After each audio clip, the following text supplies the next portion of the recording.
What's going on, everyone? Welcome back to another episode of the Flatbush Roundtable, coming at you with more complicated topics about just growth, mental health, all the above, right? We got two of our previous guests, so my friends. We got Omas and we got Christian. And I was corrected by a family member last time. So I gotta make sure I say it right. So they come for you. With the 10, right? Like I'm saying 10. 10. Kristen. Yeah, but today I want to talk about something that came up in conversation personally earlier. So figured recording it and put it on camera would be a very good point, not a good point, but a good subject to explore.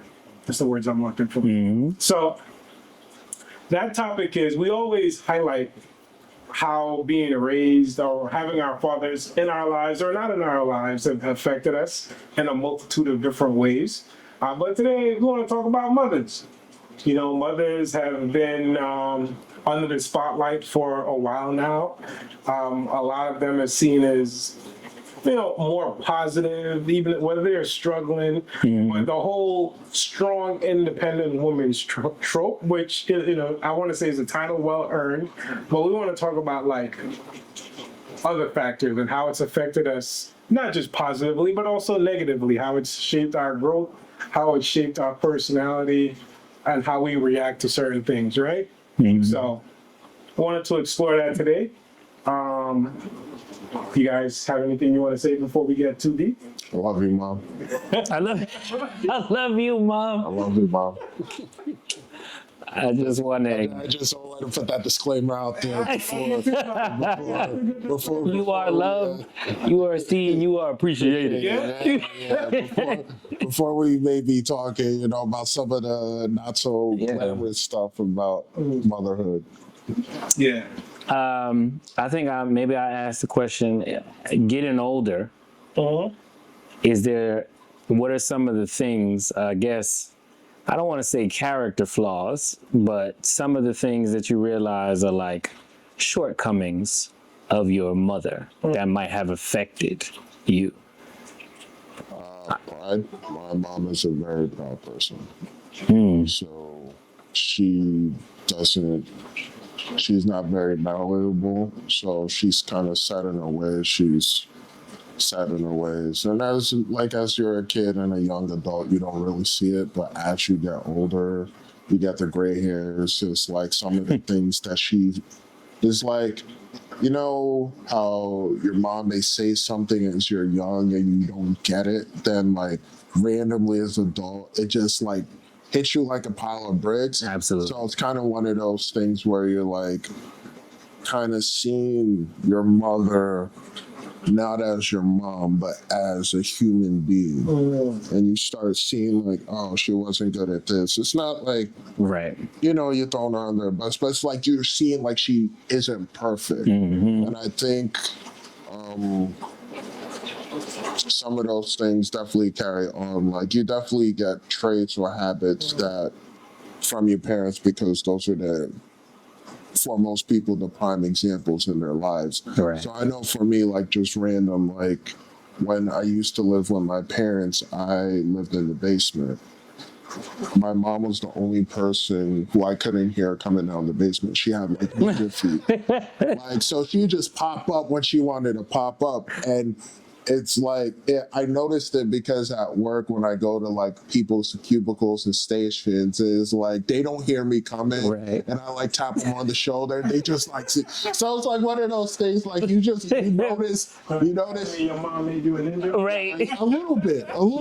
Genetic gene. No, it really happens a lot, but it's just one of those things, like as I got older, there are just certain things that like just get passed down. Like I can see myself in certain situations being like my mom, where I'm not very compromising. Usually, but there's some times where I'm just like, you may be coming out with valid points, but I'm just going to be 10 toes down where I stand. So I know as I got older, I appreciate my mom more because she didn't know everything, but she knew enough to try and like save me some trouble of some of the headaches she gone through.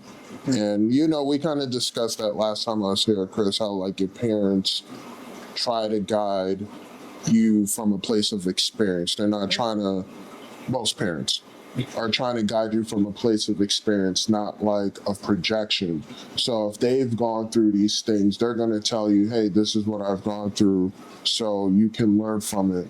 But sometimes you just got to learn from experience. But kind of back to the question, I just think like as I got older, I'm able to separate my mom from the person my mom is, and you know, it's an interesting dynamic to just see that difference, because some people, those two never, like those two are always interconnected. So I think being able to separate them makes me appreciate her more, because I can see from certain situations where she was coming from, like it might not have been ideal, but that's what she just had to do. So, you know, shout out to mom. I'm gonna keep it a buck. I agree, and a lot of the aspects that, you know, they're always going to say from a place of experience. Well, I agree mostly with that. You don't really see how human they are until you're older. Yeah. But I definitely got that short temper from my mom in my 20s. Ooh, I got a very, very short temper that I had to learn to be patient. And my mom, it's funny, my mom always used to ask me, I don't know where you get that from. And I'm looking at her like, You. Like, You what the we one. talking about? I got it from you. I think one of the things I noticed immediately is emotional intelligence. Like my mother, that wasn't her bag, and the reason why that went missing is because my father was such a strict military authoritarian guy, and so in comparison, of course, my mother would naturally look like the softer, gentler, more, you know, emotionally involved parent. And then when I got older, when she started to need things, or like even up until my wedding, like I danced. I thought this was gonna be this huge moment. I asked her like what song she wanted, you know, really like trying to like get the emotional value out of it. And as I'm dancing with her, I'm like looking at her and I'm like, you know, are you okay? Like, and she's like, I'm fine. It's just like this like stoic, like I'm just here in the presence and like, oh yeah, we're dancing, and I'm like, I'm listening to the words and the words are deep, and I'm like, this is hitting me more than it's hitting you. And She just like, it's regular day. yeah. It's your wedding, but it's just a regular day. It's a regular day. So I thought, you know, in those times, what I find interesting is like, you always have to look at the life they had growing up. Like if you're lucky enough, you know, to have a parent that was communicative enough that you're able to talk about their past and their upbringing, one of the things that you would notice is like, oh yeah, the way that you were brought up, you didn't really have a lot of room and a lot of pockets where you got to discuss in detail with your parents about your feelings, how you felt about things. It was more about doing things, but it was result focused. I need you to do the thing. If a parent asks you to do something, just do it. I'm not interested in your feelings or connecting with you or checking in on how your day was necessarily. Just do the thing. And I think as I got older, when we got out of the space of being in a result-centered environment where it was like, hey, now it's just about connection. Now I'm a whole adult and I want to connect with you more than the surface level things. We started to hit walls. I think that's an interesting topic because it's like, and this is just my perspective, right? As a parent, I don't know if coming from, again, my thought process, I don't know if your parents are ever supposed to see themselves as being your friend. Right? So why would I have those vulnerable discussions for you when I'm with you, when I'm supposed to be a person that's always going to be an example? And that works until you're an adult. And I need to have these discussions. I was gonna ask, do you find that your parent is still an example to you Look, as a grown man? and that's actually a very interesting thing, right? In terms of work ethic, for me personally, yeah, my mom always worked hard. Absolutely, she always had that work ethic. She'll always grind, and I got that from her. In terms of decision making, when it comes to like thinking about the future, and you know, not to put too much of a business out there. Yeah, no. You say yeah, no. There are some times where, personally, I wish my mom would put herself first, or take more risks to try to put herself in a better position. And I know that's hard when you have a child, but now that I'm an adult, I got your back. Right. If you take a risk and you fall, you're not going to be out on the street. And maybe that's the thing, right? Because you can't expect your kids to always do that. So you're always going to do what you're comfortable with, especially when you're at a certain age. My mom's in her 60s, right? So that's tough. But yeah, there are certain things that I still pride myself on and be like, listen, I'm this way because my mom is this way. I'm proud of it. The others, certain decision making, maybe when it comes to finances or lifestyle, I don't know. Without putting my mom's business out there, it's much harder. So as a kid, sure, maybe. Now as an adult, nah. But I do hope more people can use their parents as an example. For example, my dad passed when I was 12. Right. So I don't have a good example of what a respectable marriage is, right? I can see it from my friends and their parents, but I'm not living with them, right? I know what it's like to be raised by a single mom who works hard and puts food on the table and provides, but she wasn't reading bedtime stories to me, Right. right? So I got the work ethic. I'm gonna provide. I'm gonna go. I'm gonna get it done. Even if I don't like what I'm doing, I'm gonna get it done. I'm gonna got bills to pay. I'm gonna do what I have to until I can do what I want to, right? But like when it came to my relationships, that was hard for me. I didn't have a proper example, right? Because my mom was too busy being a provider. And I didn't have two parents in the household to see that, oh, okay, this is how a marriage was. This is how I want to treat a woman. So I didn't have like a male person to say, oh, my mom's being treated this way. I'm going to treat my wife that way, or I'm going to treat my wife better than my mom's being treated. Right. I don't know. So it's hard to say. There are certain things I still hold as a good example, and there's others that's like, I need to work on this myself because I can't get it from her. Right. I think this really came to a head when I met my wife's mom, and I saw how the dynamic was very different from my own, because she's Jamaican as well. Hey, and Dr.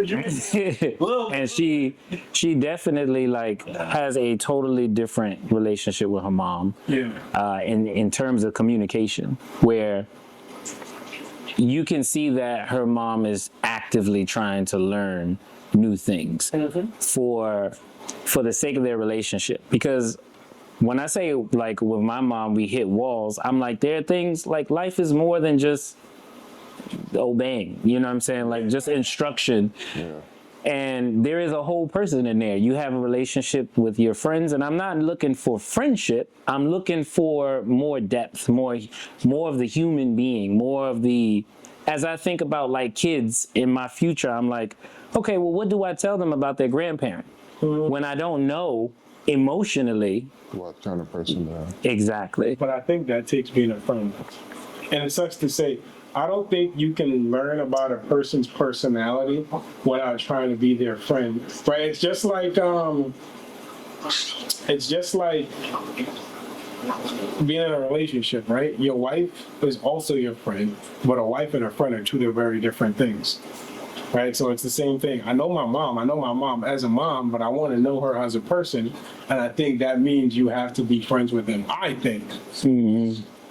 Yeah, I don't know if I would consider. Yeah, I wouldn't. I wouldn't say that you have to get to be someone's friend to know them. Well, at least a You know your coworkers. You know what I'm saying, to a certain extent, especially if they overshare. But I feel that's more on the parents on how much they're willing to be vulnerable Right. and open up with their kid. Mm-hmm. Like I know my parents wasn't until maybe a couple of years ago they actually started seeing me as an adult and treating me as such. Like one of the things that I used to do and still do, I guess, was like at family gatherings, once I was legally able to drink, I would just start drinking. But my mom would always frown upon it, even though, like, Same. you know, like, I can drink, like, I can go outside, show my ID, get a bottle, and drink. So it wasn't until a couple, like, years ago, like, we actually started drinking together.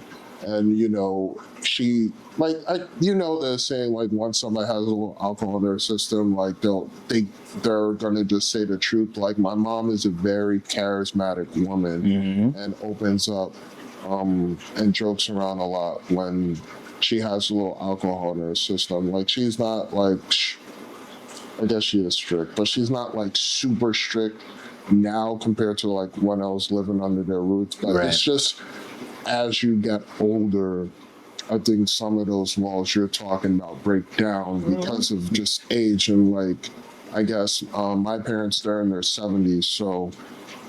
But I don't know if it's age. I think it's your age, not their age. No, I think But it's, she's probably always been the same person. She's just more comfortable showing you that. I also think it's their age because as they get older, I think they come to face with their mortality a little bit. Maybe.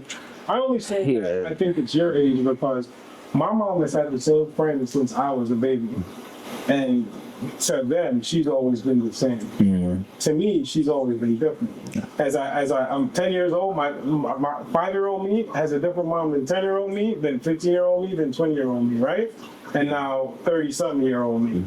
So I'm like, I think it's our age, becoming adults and becoming more independent, make them more comfortable being vulnerable. Because think of you, right? You probably don't think you've changed much since you were in the last 10 years. No, I've changed a lot. No.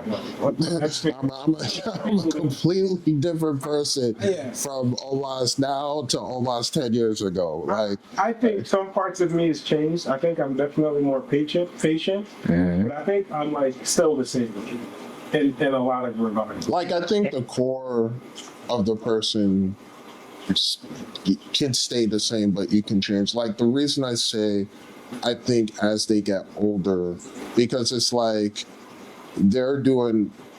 I would say most people start reflecting back on their life. They start reflecting back on, you know, decisions they made, regrets they might have.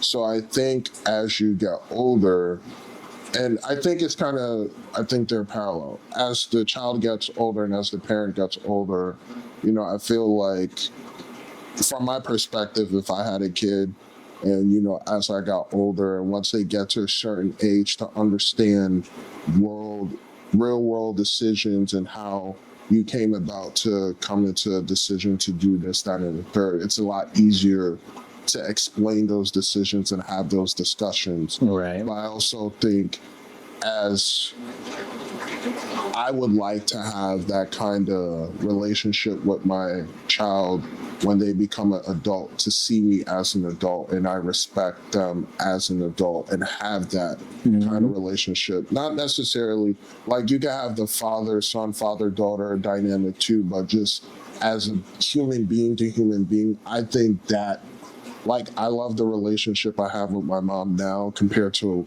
10 years ago because I'm at a more mature place to kind of understand where she was coming from than back in my 20s where I thought I was hot shit. I thought I could run the world. I thought I knew everything. When I really didn't. Then as you, like, once I hit like my 30s and started to reflect, I was like, damn, she was right. And, you know, I think I had a conversation when I told her she was right. And that's one thing I will say I'm glad that I inherited from her. She's not a gloater. You know, like it's very easy to be like, I told her so, this, that, and the third, but she just kind of nodded her head and just appreciated that I understood. So I don't know. I think it's a mix of both, but I think as a person gets older and really reflect on their life, they realize what they still have control over and how they can influence that. So like the relationship you have with your kid, you know, just coming from a place of not coming as a parent, I'm just coming as you as another adult who's kind of lost through the world. And I'm just trying to impart my knowledge. So, but yeah, I just think it depends on the foundation of whatever that family dynamic is, because everyone is different. Based on to your point about the foundation, that's why I mentioned grandparents, because I feel like the foundation they set is like stoicism. I don't really want to talk about those things, or I don't really think about those things, and I know that I'm coming from a place where I feel like I almost want to give permission to them to be more than just what they were raised as.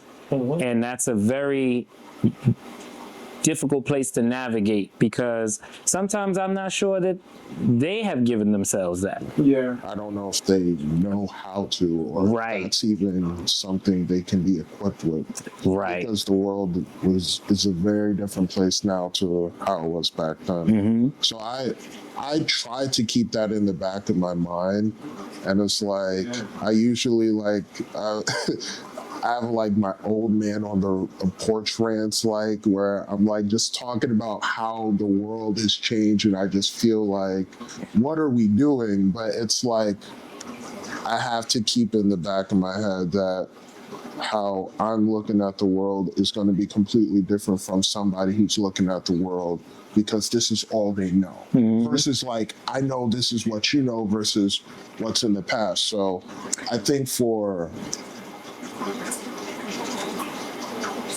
people who would be in our grandparents' generation, that's just something they're just not equipped to do. And I For them.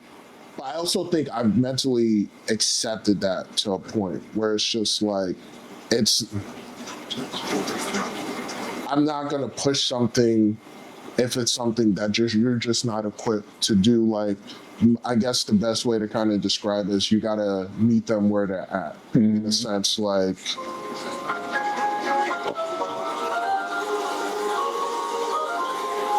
The elephant in the room. Always right. really.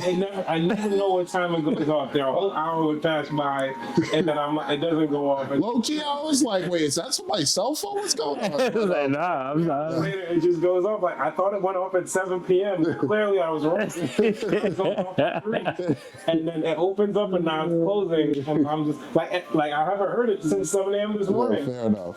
Fair enough.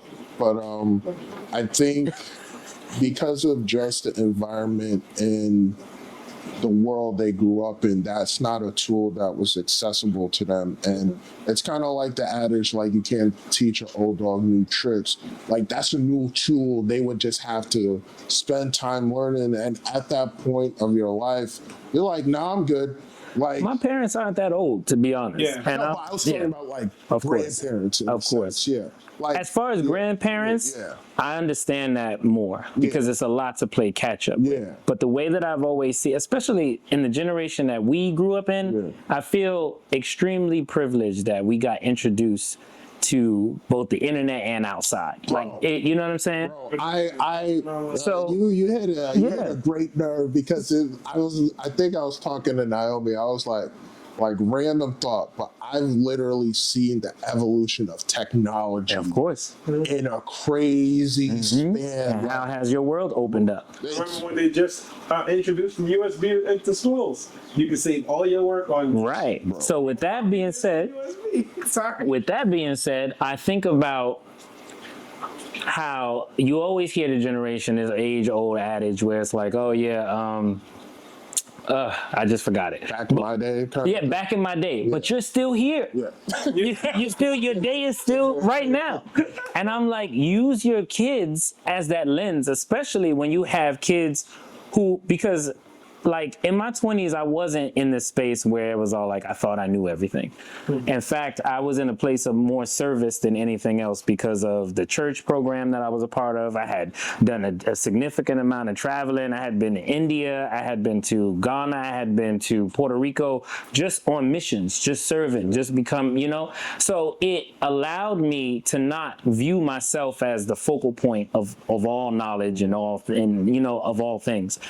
So now when I bring this back and I come back and I'm like, oh, Mom, I've been here, I've been there. And she's like, oh my gosh, that's amazing. I don't even know how you turned out to be this good. And I'm like, oh, okay. So you can identify that there's a difference. And I'm wondering if you can identify it, can you also use that as a catalyst to change some of your mindset? Because if you're interested in she's interested in AI now, she's interested in specifically Chat GPT. So I'm like, okay, you ask it questions and you get more depth, right? But of course we know whatever the input is what you get out of it, right? Right. I'm not gonna go on my rant as the tech. My view on AI, because Skynet's here. Skynet is here. Skynet is here. But I always break down at least ChatGPT. I'm like, listen, it's a large language model. Just think of it as a more advanced version of Google, where you type in and it just compiles all the information faster. So I'm just looking at this. I'm like, if you can identify that all of these things. Granted, for you it might be a lot. When I'm talking about my mom, but I can help you navigate it, and I make that very clear. Hey, if you got a question about this, ask me. But here's the thing. Sorry. Here's my thing now, right? You're probably saying this as a 21, 22-year-old. No, I'm saying this as I'm saying no. I'm saying that when you were just doing the emissions. No. I'm just saying, like, I had always created this space where I wanted to have these kinds of conversations, or I was always open. But where she was, I always respected, okay, maybe she couldn't have that conversation. But I'm like, as a grown married man who is also now taking care of you, we should be able to have some different kinds of conversations. Fair enough. But so here's my thing, right?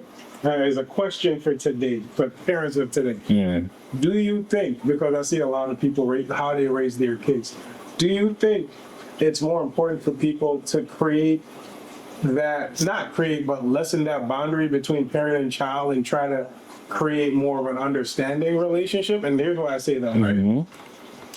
I was raised in a generation where children should be seen and not heard. Of course. Right? So it's like opinions were few and far between, even if you were right. Adult folk business. Until you became an adult. Right? And even when you became an adult, right. You still go through as a child. Right. Exactly, right? So now we have more experience. We're the ones, I'm not going to say running the world, but we're the ones that are more integrated with the society and the happenings of today, right? Do you think it's worth lessening that boundary between parent and child for future generations so they can have those emotional conversations? Because my mom, I've never seen my mom as an emotional person. My mom has never, my mom has never cried in front of me. My mom has never been vulnerable. Not never. She never gave herself the opportunity to be vulnerable in front of me until I was an adult. So now that she lives with me, right? She's still my mom. The boundary between mom and you're under my roof. While it's a thin line, it's a difficult line to navigate. All right? Because it's like, okay, you want to do mom things, you want to help me out with this, you want to be polite, you want to cook for me, and I appreciate all of that. But sometimes I can't do what you want to do. You're not operating on my timeline. You cook for me or you make lunch for me, I'm working late. I'm not getting home until 10, 11 p.m. sometimes. We're doing whatever, right? Oh, you don't know what I'm doing. You don't know if I'm going on a business trip. You don't know if I'm doing this and that. We don't talk about it. If I set ground rules for everyone, right, because we have tenants upstairs. If I set ground rules for everyone, sometimes it feels like it's rules for them rules for thee, not for me. Right. Right? And I'm like, no, they're for you too. It's to make everyone comfortable. Right. That's why we talk about it in the group, right? So that line is much harder to navigate because, one, she's my mom. And again, raising a generation of children should be seen, not heard. Is it harder for her or is it harder for you? I think it's a little bit of both because I know it's harder for her because she doesn't, I don't know anyone, especially a Jamaican parent, because I'm Jamaican too, wants to see my child telling me what to do. Yeah. And that's how they see it. It's pride. Jamaicans are very prideful people. I get it. But also, like, it's hard for me on the fact that now I understand how she is. I understand the type of person she is. And I don't want to create animosity between us by yelling at my mom. Oh, I mean, well, I wasn't going there. But yeah. Sometimes that's what it leads to when you butt heads. Hey, I don't agree with what you're doing. Okay, well, I'm doing it anyway. Man, I wish my wife was here to talk about this, but I will on her behalf. So in the way that she navigates her relationship with her mom, there have been tons of instances where it led to like a severe argument. But the value of the conversation, given time, always superseded what was discussed. Because I mean, not with the emotions, the heightened emotions, the pride, right, the ego, whatever.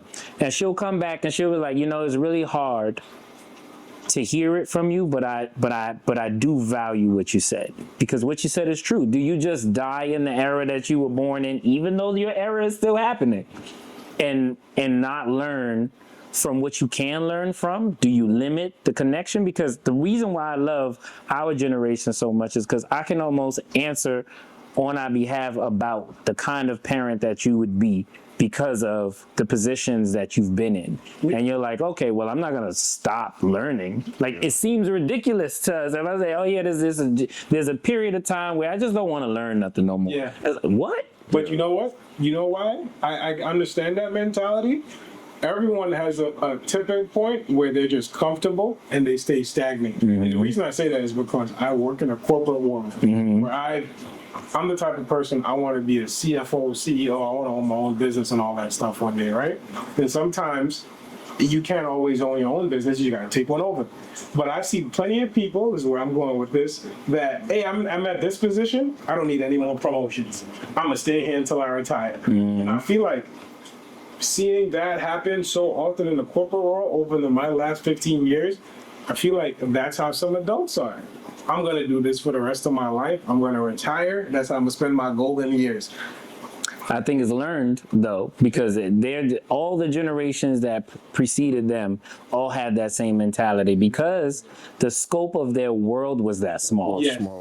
You know what I'm saying? And they don't have the luxury. Yeah. Our parents don't really have the luxury to not know what's going on, because they are still alive and still very much affected. I think to the original point, I'm kind of more towards the parent child dynamic. The only reason I push back a little bit is because we see the generation kind of coming after us, and I'm not gonna lie, it's not looking great with some of kind of their core values and how they think about things. Like in our Discord group, one of the things that I've been preaching and will be preaching until I die is the lack of shame in today's world. I think that kind of in part because of the idea of giving children a voice when they don't really understand the world around them.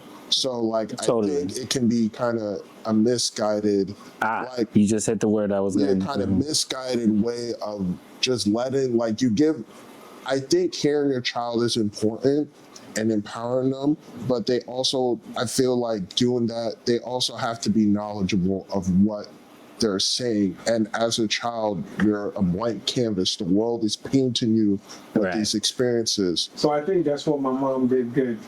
She gave me options, but they were limited options.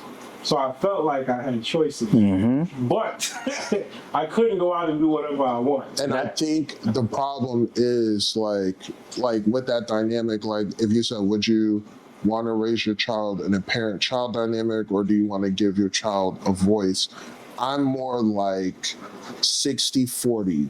I want to establish that relationship, but I would think in our case it's probably like 80-20 or maybe 100-0. Like Yeah. our parents set the dynamic and that was just it. There was Right. no Absolutely. wiggle room. Like Shoot, 80 is good. but it's like It when might have you been see- 90. yeah, you know what I 90, mean? It's 10, crazy. right. It's like you're just here because I brought you into the world, so you gotta listen to Right. what I But say. to be clear, I'm not talking about a child. I'm talking about as an adult, I'm an adult. But I'm thinking And like guidance. the raising to like I feel like because of the generation we're in, even though that might have been the dynamic we lived in, because the world opened up for us so much, we have different ideas of how to do it. I will say on the extreme end, when you see parents who don't set that dynamic and their kids are running wild, when those kids get to adulthood, they don't have those, I guess, societal boundaries that most people have. Like one of the things I will always say is like common sense ain't common anymore because I feel like that's been like, yeah, it's been for a while now, but it's just like parents are the ones who set that. Your mom, your dad, or uncle, aunt, or whoever, the adult figure is supposed to set those boundaries, set those expectations, and as you grow, like it's going to expand, contract on certain things. And I think keeping that boundary is better for the overall productivity for a society because I think setting that boundary, setting that relationship, I guess the best way I'm kind of is like there's a respect factor in it. And I think that one of the things people don't have in general now is respect for, like just basic human decent respect. And I think that might be in part because some parents have just let kids kind of run with their idea of the world and they're reinforcing that idea even though it's not true. Like, so I guess to the original question, I'm more that I think that dynamic needs to be there, but I think that's more of a societal reason. I think, and it obviously depends on the family dynamic and foundation that's set there. But I think that is more important now, in my opinion, than it's ever been because I just see how some people interact with their parents, and I'm just like in my head, it could be some past trauma, but it's just like there has to be some grounds to, some structure. And I think there's a lot of unstructuredness that leads to a lot of unseriousness, which leads to lack of shame, lack of common sense that we, or at least I see in the world now. So here's my thought around that. The issue I see is guidance. And it's not just guidance for the sake of I'm your parent and I know things that you don't know. What it is now parents almost have, especially in our generation and moving forward, will have more of a responsibility to know more things because information is being thrown at their children at higher speeds than they were coming, when we were real small children. So now the guidance that you have to give your child is much more involved, much more like taxing almost because you don't know what you'll need to know now. Yeah. And as a result, I would say it this way, because parents generally stay in their bubble, the respect gets lost because, you don't really know anything. You can't be on that game. How you gonna be on that game? That game is not gonna make you no money. Get off that computer. You see what I'm saying? So it's hard to respect someone who doesn't have this much knowledge as much knowledge in the areas that you. Now, I agree with you in the point that children are running. If the parent doesn't know one thing, then there's a million things they don't know. But this is why I don't want parents to get lost. This is why I don't want my own mom to get lost in this, my world looked like this, and so I stay in this. I'm like, you don't have to. And I am a part of that journey for you. Now, whether she does or she doesn't is right. That's up to her. In general, though, I just think that parents have a lot more involvement as far as knowledge. But I think I agree with that, and I think the problem is they don't want to be involved. And that's- we will lose the respect then. But it comes from, I guess one of the things, if I have a kid, I'm not giving my kid an iPad or any kind of electronic device. Like being able Would be to the bad guy. Yeah. be, If you decide not to give your kid an electronic iPad or device, I agree with it, by the way. How you gonna keep them busy? You gonna tell them to go outside? yes, Where the other kids at? Yeah. sports, something like there's more to life than the. Wait, so you don't have after school activities? Yeah, but the That thing is, costs money. but I also believe that's also parents not wanting to be engaged in their kids' life. I agree. It's just like It's all a part of here's it. an electronic babysitter, do whatever. As long as I can see you, you're okay. I think it's convenience. And here's my It's here's most my definitely thing, right? convenience, but it's like, let me just finish my rant. If you're becoming a parent, your life will not be convenient. Like that is a big disclaimer when you have a child. Like a lot of people don't realize It's the when you- vastness of how inconvenient that people I feel are missing, though. And the thing is, like, when you have a child, like, I've mentally prepared for this. And when I do have a kid, my life won't be my own. I'm being holden to this person that I brought into this world, whether or not, like, they wanted to. Like, I'm responsible. I have to invest myself into them to make sure they're okay. And I think, You know what just popped in my head? This was not a problem where only one parent was working. Hey, but that's also God. just society just I don't becoming get to be more, that guy, but more expensive. But I agree, but I don't agree because I guess I grew up in a household where both my parents worked. listen, I grew up in a household with only one parent Yeah. who was always working. Yeah. I understand. I'm just saying, seeing it from a societal standpoint, right? If I'm working and my wife is also working, it's hard for us to both come home, right? Or have a baby, Yeah. right? And everything that we want in terms of interaction is going to cost money, right? So then my wife should not be working. Can I handle all the bills on just my Salary, paycheck, yeah. my salary, whatever? And if I can, okay, cool, my wife will have, but now I'm putting all of that emotional connection, all of that emotional burden on her. And I'm just working. And they're just gonna see dad as a guy that's in and out the house. But that's what I'm saying. Like, when you become a parent, like, you do what you can, but it's like, at least I know for me, regardless of how I feel, unless it's like, medically or like health related, I'm going to invest myself into my child. Like, so I may be tired, but if my kid wants to do something and it's meaningful, I'm just going to suck it up and just do it because it's for the betterment of the kid. I'm already an adult. Yeah. I've already lived a decent amount of life until this point, and I think a lot of people don't get that once they get into adulthood, in a sense. Like, I guess it's also kind of how our parents kind of dissolute. Like, I think the previous generation tends to set up the incoming generation for failure when it comes to these certain things. Like, have you ever heard your parents say, like, oh yeah, just go to college and you'll get a job and you'll just get a house? Right. Not realizing, like, that's not how shit goes. Yeah. So I also think we, as I feel like our generation would have to impart that knowledge to upcoming generation. Ain't going to be easy, but if you are going to do this, you're not going to have quote unquote your freedom like you used to until that child becomes self-sufficient. And you know what I mean? Before we close out, I think the most important thing that you touched on, and going back to the original topic is like my mom. it's really about sacrifice. Once you have sacrifice and selfishness. Once you have a child, you can no longer be selfish. That's how I see it. Not until that child's an adult. That once you have a child, that person should come first.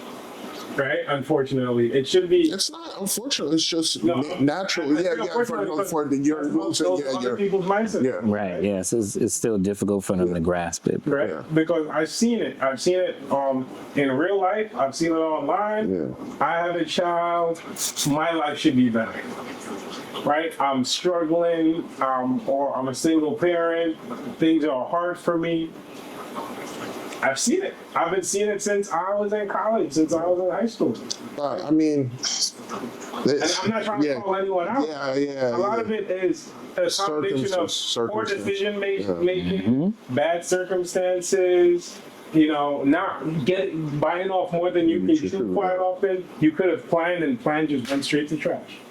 Right? And I'm not blaming it on any specific one, but it's one of those things where it's like, I'm suffering and I have this child and I'm not enjoying my life. I should be happy as a mother. I should be happy as a wife. Yeah. And it's like, no. And mind you, the world is still the world. Yeah. That's kind of like when we talked about last time. I think your foundation of support is so important. Like, I think having people who genuinely have your best interest at heart, it doesn't necessarily have to align, but people who are not gonna try to put you in a detriment compared to where you are is important. So I guess to that response, like, I think people should just reflect more before they do some of the things they do. Like, I know it sounds. I know, asking somebody to reflect. But it's like I'm a proponent of critical thinking. I think people need to take a step back and really do logical reasoning on how they think this might go. Like, listen, for me, even if you sit down and logically think how something might go, you can still come out with a positive outcome, but the outcome that you're coming out with may not always be what ends up happening. So for me, what I would say, especially with children, I feel like we need more programs, especially in our community, right? There's too many unplanned parenthoods. People not realizing how really difficult it is to raise a child. We need more people expertly talking about this, not just glamorize being a mom, right? I worked for a baby food company for 7 years of my life, and I didn't know 1 in 3 mothers can't breastfeed. That's common. Right? If you right. married, you have a child, and your wife can't breastfeed the child, you're gonna be confused. Like, there's something wrong with my wife. But then when you find out it happens to 1 in 3 women, you're like, okay, now what do I need to do to help you out? Why can't the breastfeed? Timing issue, genetics issue, I don't know, but there's solves for that. But we aren't educated, and I feel like for things like education, I think that's just the key. Like, and that's why we need to put programs into place so people can go out and get that education and that assistance. Right? There need to be programs for people who. For single parents. This is like a rabbit hole to jump down, because for me, I'll say it comes down to teaching, and teachers need to be compensated more. Because I think I agree.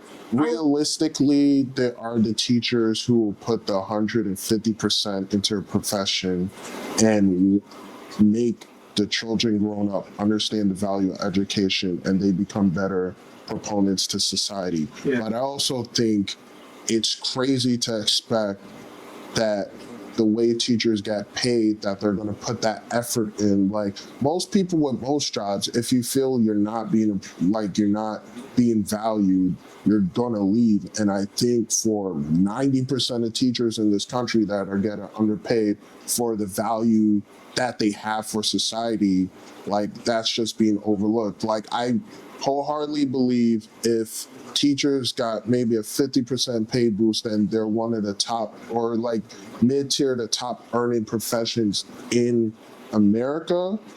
so many things would be better.